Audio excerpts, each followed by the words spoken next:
How's it going, everybody? Today we're going to be looking at the fuse panel locations on a 2015 to 2020 F-150.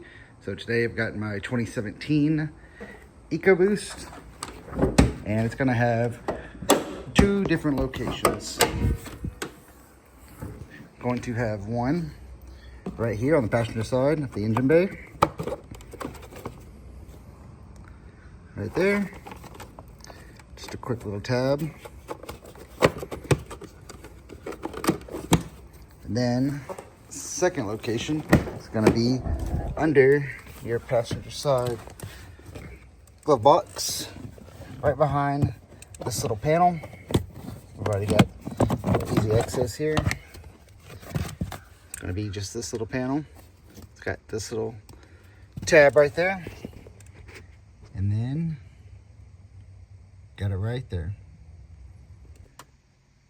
All right, and for which fuses are in each spot, it's going to be your engine bay fuse box. You're going to have most of your bigger things like fuel pump, power seats, driver seat motors, horn, your trailer stuff, fuel pump relay, your upfitters, if you have them. I don't, since this isn't a Raptor. But as you can see here, you've got most of the bigger fuses.